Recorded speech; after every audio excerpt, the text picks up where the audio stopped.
The day my father-in-law brought me to the quarterly board review, I knew it wasn't an invitation. It was a setup. He told my husband, Brendan, that he wanted to formally introduce me to the hospital's leadership team. 12 years I'd worked in trauma surgery.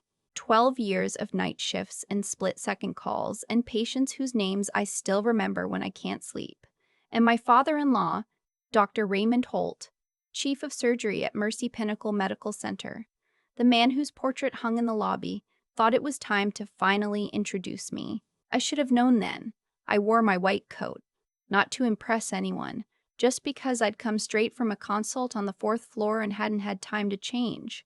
Brendan squeezed my hand in the hallway before I went in. He said, "Dad just wants people to know who you are." He believed that. I think he genuinely believed it.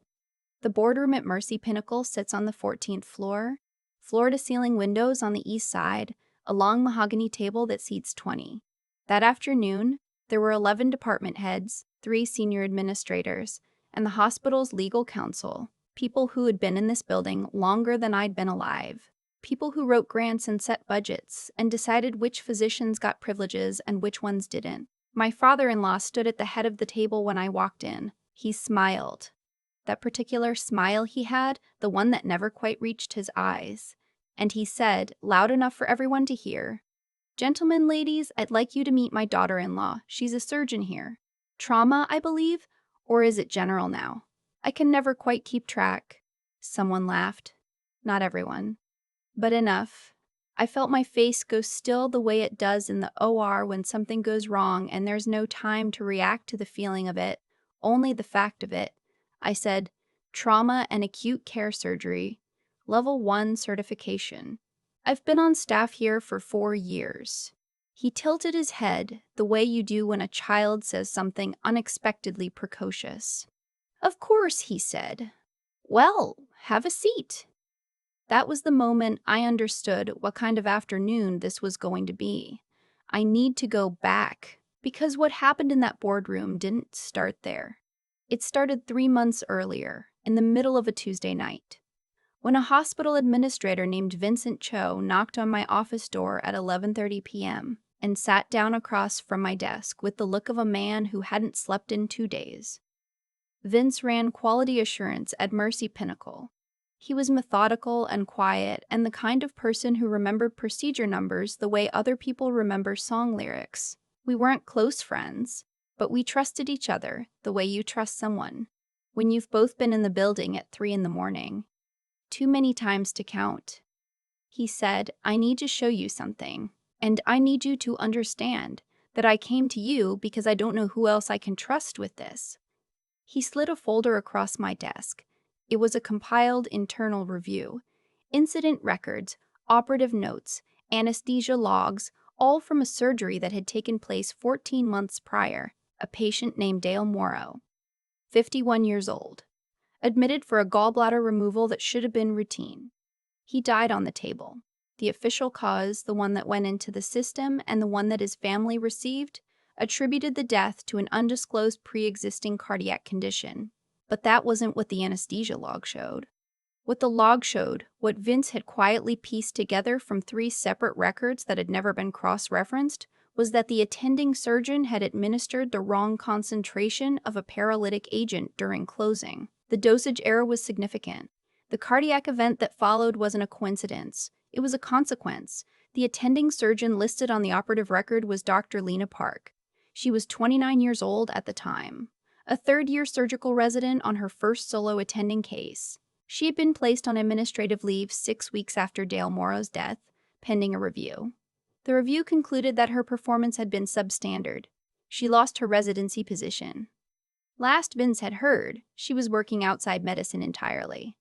I looked up from the folder. I said, "Who was the supervising attending?" Vince didn't answer right away. I looked at the header on the first page. The name of the supervising physician present in the operating suite that evening was listed as an observer, not a participant. His signature was on the post-operative summary. It was my father-in-law's name. I closed the folder. I sat back in my chair. I thought about Lena Park, 29 years old, standing in front of a review board, being told her career was over. I said, "How long have you had this?" Vince said. "Long enough that I know I can't file it through normal channels without it disappearing." He wasn't wrong. Raymond Holt had been chief of surgery at this hospital for 17 years. He sat on the state medical board. He golfed with the hospital's CEO. His name was on a wing of the building. Filing a complaint through Mercy Pinnacle's internal process would be the same as handing him the complaint and watching him feed it into a shredder. I told Vince to leave the folder with me. I told him to say nothing to anyone. And then I sat in my office until 2 in the morning reading every page. What I found was this: the anesthesia log discrepancy had been noticed. A note had been flagged internally. That flag had been reviewed by an administrator who reported directly to my father-in-law. The flag was subsequently reclassified and archived. Lena Park had never been shown the anesthesia records during her review. She had defended herself against a finding she didn't have the full evidence to contest. She hadn't been cleared because she was innocent. She'd been left to take the fall because it was convenient. Because she was young and she was new and she had no one in that building whose name meant anything. And the man who had been standing in that operating room, who had been the supervising physician of record, had signed a post-operative summary that didn't mention his own presence during the critical moments. His name had been quietly rearranged from participant to observer, and no one had looked closely enough or been willing to look closely enough to notice. I made copies of everything. I kept them somewhere that wasn't my office and wasn't my home. I started a paper trail of my own. I also did something that cost me some sleep. I said nothing to Brendan. Not yet. Because Brendan loved his father the way you love someone when you've never had reason not to. And because I wasn't ready for what that conversation would mean for us. For our marriage, for the family dinners and the Christmases, and the whole architecture of the life we'd built. I wasn't ready. And I told myself I was just waiting until I had everything I needed. Which was true, and also wasn't the whole truth. The weeks between finding that folder and the afternoon of the board meeting were some of the strangest of my life. I kept doing my job. I kept going into the OR, kept making my rounds, kept doing every ordinary thing. And the whole time I was carrying this knowledge like a second skeleton. I saw my father-in-law at a family dinner and watched him pour wine and make people laugh. And I thought about Lena Park somewhere in another city, having left medicine behind, and I had to look away. He had never liked me. I want to be honest about that, because I think it matters to the story. From the first time Brendan brought me home, Raymond Holt had assessed me and found me insufficient. I wasn't from their world. My parents were both school teachers from a small town in Ohio. I'd gotten where I was on scholarships and loans and about 400 hours of lost sleep. I didn't have the right last name or the right family connections or the right way of talking at dinner parties. My father-in-law had a way of introducing me that always managed to make my accomplishments sound like a charming hobby. "She's very dedicated," he'd say, "the way you'd describe someone who collected stamps." But I had learned to live with that. I had learned to let it be his problem, what I could not let go of. What I would not let go of was a 29-year-old resident who had lost everything because a powerful man had decided his reputation was worth more than her career. So when he invited me to that board meeting, I came prepared. I didn't know exactly how he planned to humiliate me. I knew he wanted an audience, and I knew he'd been building to something, because Brendan had mentioned it twice in that carefully neutral way he had when he was trying to manage both of us without saying so. Raymond had apparently been telling people on the board that my appointment to the trauma team had been a departmental courtesy. That phrase had made its way back to me through 3 separate people in 2 weeks, which meant he'd been saying it often and saying it deliberately. I brought a folder to the board meeting. I kept it in my bag. I didn't plan to use it unless I had to. He let the meeting proceed normally for the first 40 minutes. Budget items, a new equipment contract, a staffing update from HR. I sat near the end of the table and said nothing and watched him work the room the way he always did, easy and comfortable, the way people are comfortable when they're certain of their position. And then, after the staffing update, he turned to me. "While we have you here," he said, "I thought it might be useful to discuss the trauma department's numbers, specifically the readmission rates from last quarter." He pulled up a slide. "There are some figures here that I think warrant conversation." The figures he put on the screen were accurate. I want to be clear about that. Our readmission rate in one category had gone up by 2 percentage points over the prior quarter. It was something I had already identified, already written a remediation plan for, and already presented to my own department head 3 weeks prior. It was a known issue with a documented response. It was not a crisis. The way my father-in-law presented it, you would have thought we were losing patients out the back door. He went through the numbers with the unhurried authority of someone who has spent decades in rooms like this one. And as he talked, I watched the faces around the table, the small recalibrations, the slight shifts in posture, and I understood what he was doing. He wasn't just raising a concern. He was establishing a record. He was building a version of events in which the trauma department, my department, had a leadership problem.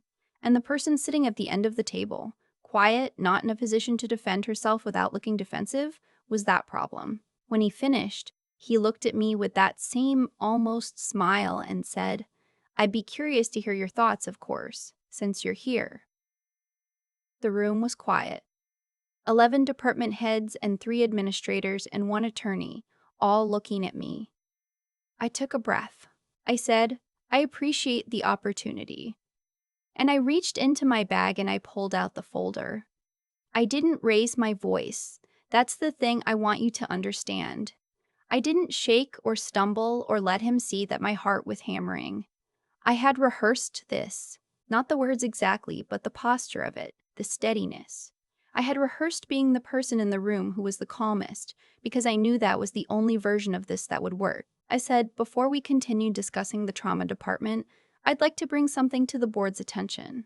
It concerns an internal quality review from 14 months ago, a case involving a patient named Dale Morrow and a surgical resident named Dr. Lena Park. I believe several of you are familiar with the case as it resulted in a formal personnel action. What I don't think the board has seen is the complete anesthesia log from that procedure, which was flagged internally and subsequently reclassified before Dr. Doerr. Park's review took place." I set the folder on the table. I slid a copy to the hospital's legal counsel. I had already sent a digital copy, 90 minutes before the meeting, to the state medical board's independent review office. That last part was important. That was the part that made it real, that made it something that couldn't be managed quietly in a hallway afterward. I said, "The log shows a dosage discrepancy that is materially inconsistent with the official cause of death recorded in Mr. Morrow's case. It also shows that the supervising physician present during the relevant period was listed as an observer in the post-operative summary, which is inconsistent with the contemporaneous OR records." The room was completely silent. My father-in-law had not moved. He was looking at me with an expression I had never seen on his face before. Not the mild amusement he used at family dinners, not the professional authority he used in the hospital, but something stripped down and unguarded. Something very close to fear. I said, "Doctor, Park's review was conducted without access to this documentation. I believe the board has an obligation to revisit that finding, and I believe that obligation extends to a full review of the original incident, including the roles of all physicians present." Legal counsel picked up the folder. He opened it. He began reading with the focused stillness of someone who has been handed something they immediately recognize as significant. My father-in-law said, and I remember this clearly because it was the last time I ever heard him use that particular tone with me, "I think we need to understand where this documentation came from and whether it's been—" One of the senior administrators raised her hand, very slightly, and he stopped. She said, "Raymond, let's let counsel finish." He stopped. He sat back. And for the first time in the 4 years I had worked in that building, in the 8 years I had been married to a son, Dr. Raymond Holt was the person at the end of the table who had nothing left to say. I won't tell you the aftermath was clean. It wasn't. The state medical board opened a formal inquiry within 2 weeks. The hospital hired an outside firm to conduct an independent review of the original case. My father-in-law took what was described publicly as a medical leave, pending the inquiry's completion. He never came back to that office. Brendan and I had the hardest conversation of our marriage the night after the board meeting. He sat on the edge of the bed, and he held the folder and he read through it slowly, and he didn't say anything for a long time. When he finally spoke, what he said was, How long have you known? I told him. I told him all of it, the night Vince came to my office, the weeks of sitting on it, why I had waited. I told him I was sorry for not telling him sooner, and I meant it. He was quiet for another long moment.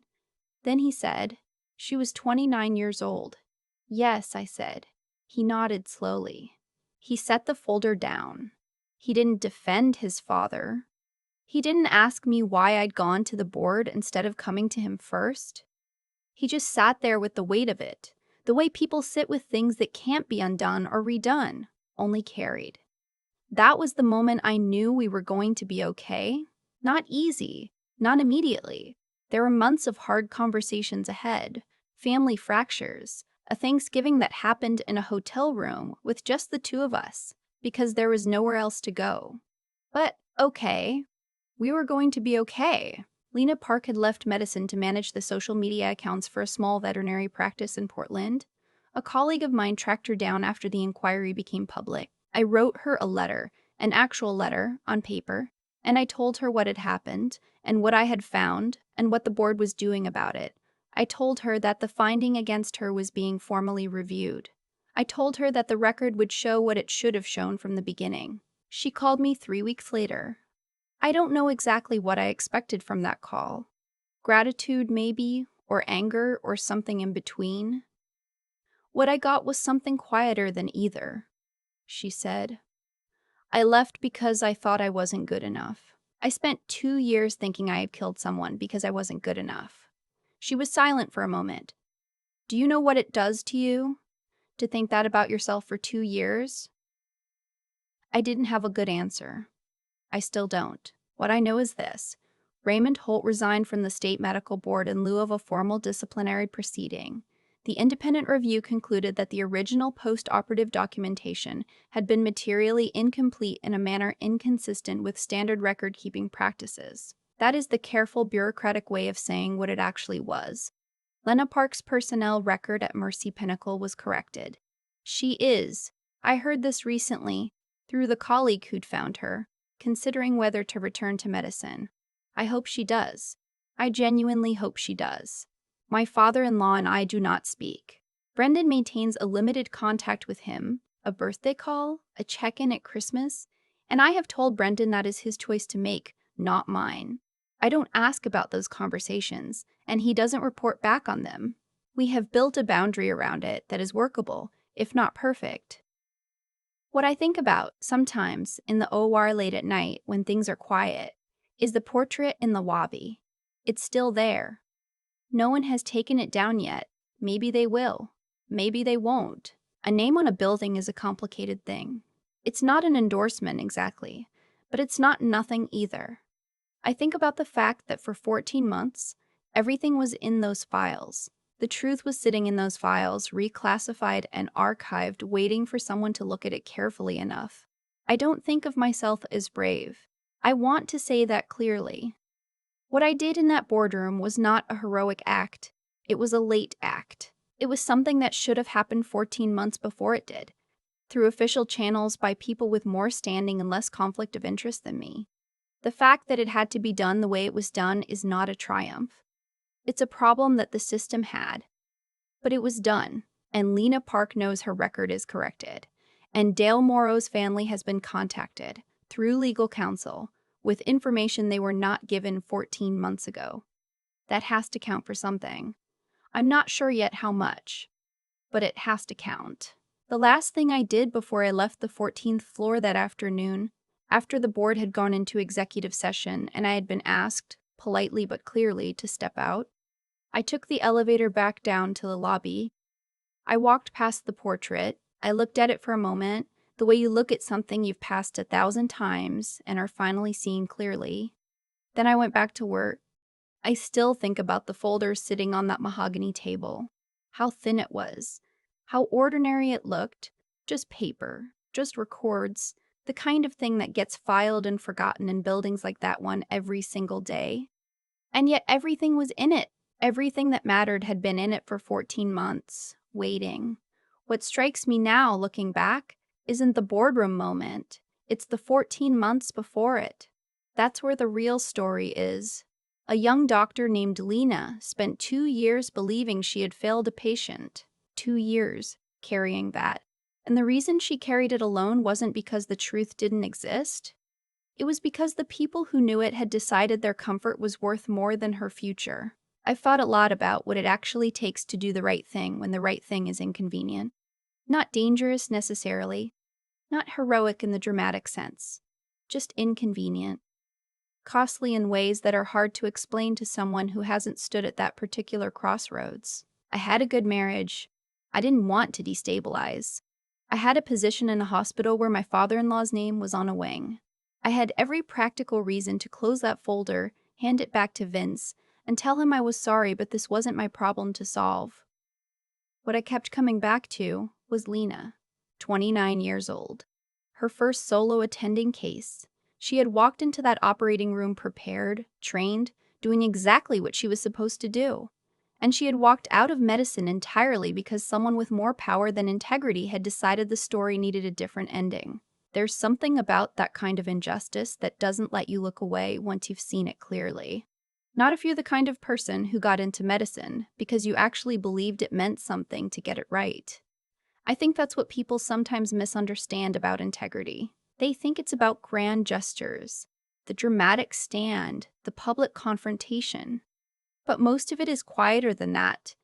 Most of it is just refusing, again and again. In small moments no one sees, to pretend you don't know what you know. It's doing the reading at 11:30 at night when it would be easier to go home. It's making the copies. It's sending the email 90 minutes before the meeting, even though your hands aren't entirely steady when you do it. And the intelligence part. The thinking clearly, the building the case carefully, the understanding that emotion alone wouldn't be enough in that room. That mattered just as much. Raymond Holt was not a stupid man. He had survived 17 years at the top of a competitive institution by being very good at managing information and managing people. Walking into that boardroom with righteous anger and nothing else would have gotten me exactly nowhere. What got me somewhere was the anesthesia log, the timestamps, the reclassification record, the copy already sent to the state board before I sat down. You have to do the work. You have to be right, and you have to be able to prove it. Brendan asked me once, a few months after everything settled, whether I regretted how it happened. I told him honestly that I regretted the 14 months. I regretted the dinners I sat through knowing what I knew. I regretted that it took being invited into a room to be humiliated before I finally moved. That part I would do differently. But the folder on the table? No, not for a second. Lena is thinking about coming back to medicine. I heard that recently and I held on to it for a while, turned it over. It doesn't fix what she lost. 2 years is 2 years. But it means the record shows the truth now. It means when she walks back into a hospital, she walks in as someone who was wronged and cleared, not someone who failed. That's what staying honest costs and what it buys. Sometimes the math takes a while to come out, but it comes out.